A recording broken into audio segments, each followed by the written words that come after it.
guys, it's me, Marshmello here, and welcome to our channel. Welcome home. Make sure to subscribe to our channel, turn that notification bell on, and share with all your friends. And stay tuned because we are going to give it out 4 MelloFamily shoutouts today. Yes! Yes! Yes! Yes! Yes! Yes! Let's get started. We've all experienced it. You have a dream where you enter into a room. As you walk through the room, you see a doorway into another room that will only lead into another room, then another room. Not looking back, you keep going into room after room. This could be a dream or a real-life event where you accidentally no-clip out of realm into the backrooms. Why the eerie am I vibes here? from the backrooms come from the empty Am I in rooms VR, or is this with just the a dream? strange off-yellow Don't color know. and the buzzing and hum of the lights. This is all intensified by the fact that most of us have been in and fondly remembered rooms or entire buildings just like Look this. at the wallpaper. If you're not Am careful I in that and you no abandoned clip out of building? reality in the wrong areas, you will end up in the back rooms, where it's nothing but the stink of old moist carpet, the madness of mono yellow, the endless background noise of fluorescent lights at maximum hum buzz, and approximately 600 million square miles of randomly segmented empty rooms to be trapped in. God save you if you hear something wandering around nearby, because it sure as hell has heard you. What's that?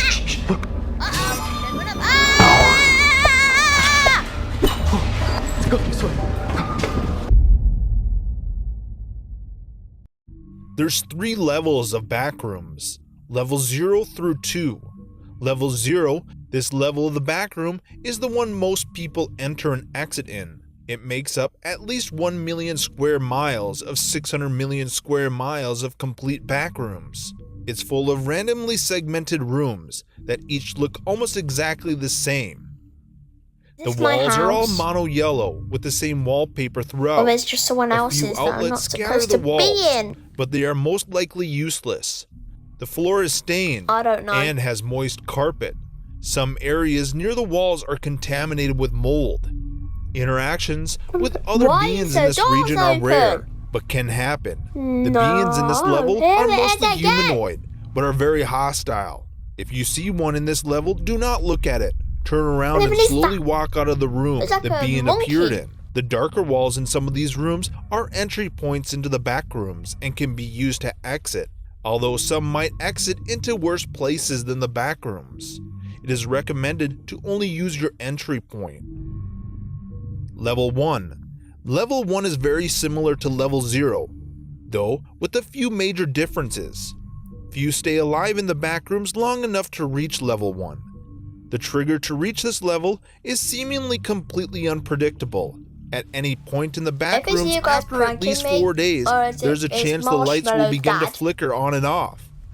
Eventually, the lights will turn off for minutes or hours at a time. While the lights are off, this level is very dangerous. Interactions with beings in this level are very common, and they are more non-humanoid. They would usually come near when the lights are off, and they are close when you can hear distorted noises nearby, usually resembling screaming. Shh. Do you hear that? Strange noises other than the beings are more common here as well, like rumbling of machinery and creaky sounds in adjacent rooms. Escape here is still possible through the exit points. This level covers an unknown amount of square miles, though predicted to be at least 1 million. Level 2 is the most hostile and unexplored part of the backrooms. At least as of now, after getting far enough from your entry point, the sound of machinery will begin to grow louder, and the buzz of the fluorescent lights will become softer until the rooms themselves change slowly into hallways. Eventually, the drywall becomes concrete, and large pipes begin to line the walls, resembling industrial maintenance tunnels. This level is claustrophobic and lengthy, with seemingly never-ending tunnels that stretch on for miles. If you come into contact with a being in this level, your only choice is to Looks run to weird. the opposite Oh my direction, God, what's as they that on become the hostile roof? on sight here. One of the beings is seen in the photo to the left, the only known photo taken in level 2. Look, It is there's thought a to be figure. one of the lesser hostile beings in level 2. In some areas, the heat can be unbearable, reaching levels of 110 Fahrenheit or higher. This is thought to be due to whatever substances are in the pipes. Exiting is thought not to be possible in level 2 via the entry points. The only way to exit is to be completely calm and consciously imagine the backrooms as your home. Then you might be able to leave. This is the final explored level, though there is thought to be many more. The size of this level is unknown. These are stories from users that have experienced the backrooms. An anonymous user posted, "There's a lot for me to explain on the subject, as I was for many years trying to figure out its mystery. First of all, That's the backroom creepy. is what it points to Like be a long representing, hallway, you but can't cannot see be a truly thing. made clear to anyone unless What's you've on the actually been in it. floor? Secondly, Why is it no so matter how dark? hard you try to reach it, you'll never find a way to do it. It's spontaneous, can happen to anyone. But generally speaking, if you've been in once, you will end up going back eventually. These are also a set of rules. These are not written, nor do I claim them to be a factual representation of the backroom's true reality, but what during the years I've managed to see as axioms that may hold some answers to how the backroom works. I can point and explain, bit by bit. Number 1, never try to escape. Number 2, be always calm, do not show any signs of anxiety.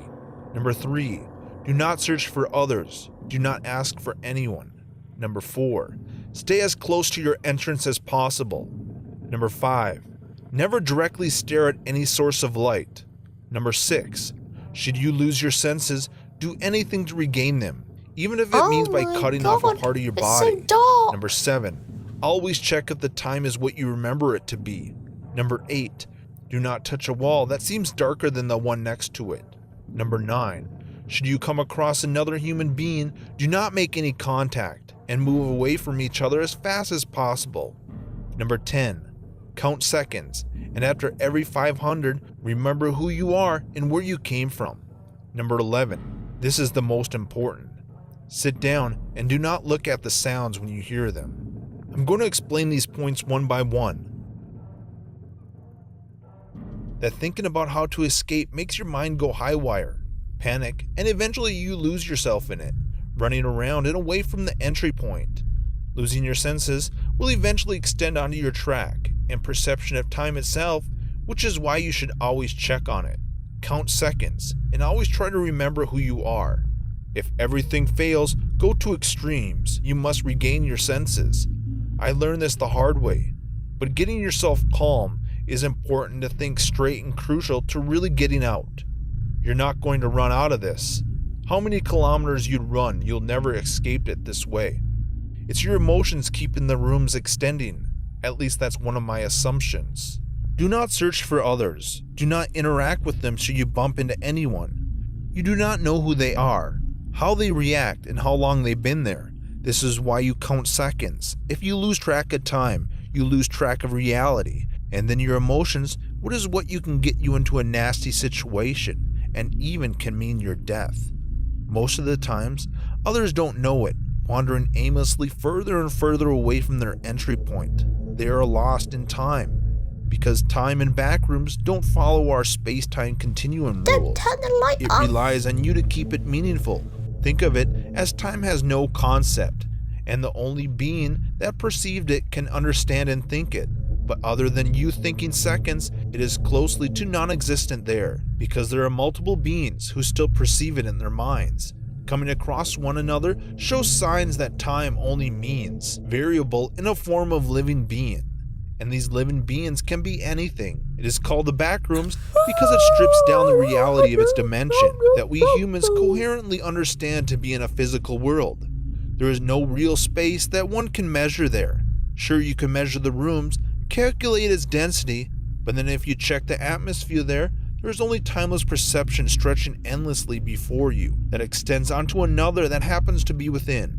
Any meaning not only human, I call them plainly others. The first time I saw one was also the first time I was in the backrooms. I was already panicking, already wandered too far and lost track of time. I lost my senses, seeing otherworldly creatures that I can only describe as crystalline form, of ant the size of a giraffe. I turned around and ran, screaming.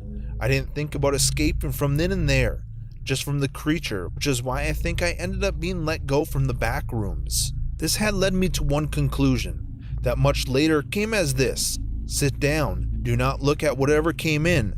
As far as you're concerned, there are only intelligent beings in there. Why is there a pole in the middle of there?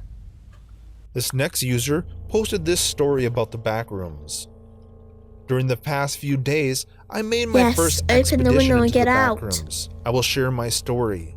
It took me a few weeks to perfect my no-clipping abilities beforehand, but I finally did and I entered, but once I was in, I felt a wave of uneasiness as I was dropped into a room with 3 doors and the all too familiar fluorescent light sound. I took inventory of the food and water supply I had, and then I took the door to the left. I walked for about 4 hours down the halls through the rooms until I heard what sounded like a coffee maker on the other side of the wall. I walked around the corner to find a door to the area where the sound was, and there I faced my first being of the backrooms. I have never heard anything like it from all of the journals I have read. It had 4 legs and 6 arms protruding from the shoulders of it, and a very long neck that dipped down to its feet and the floor. I stood there frozen for what felt like hours as the being telepathically communicated with me. It said, "Do not fear, for I see that you are new to the realm. Thus I will share with you of my vast knowledge. Do not trust the one in the corner." I asked what that meant, but when I did, the lights flickered and the buzzing got louder until I could not hear or see. And then I was in the room I started in.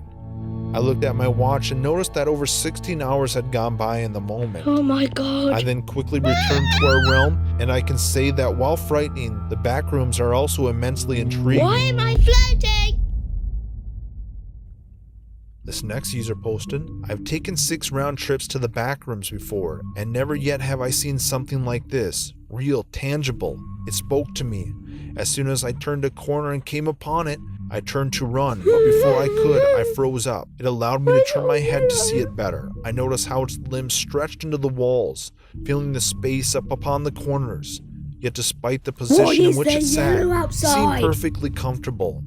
After a longer look, I noticed black speckled blood dripping from where an arm might have been, as if it wanted to let me know it did not want me to end the same way.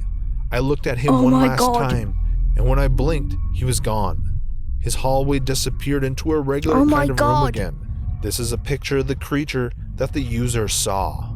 That was it for the video, guys. Make sure to smash that subscribe button, turn the notification bell on, and also share this post with all your friends. And here are the MelloFamily shoutouts. 1 here, 1 here, 1 here, and 1 over here. Thank you for watching today, guys. If you want to get a shout out, like and share this video, and make sure to go to our Instagram and follow us there. Thank you all for watching. We love you. MelloFamily out.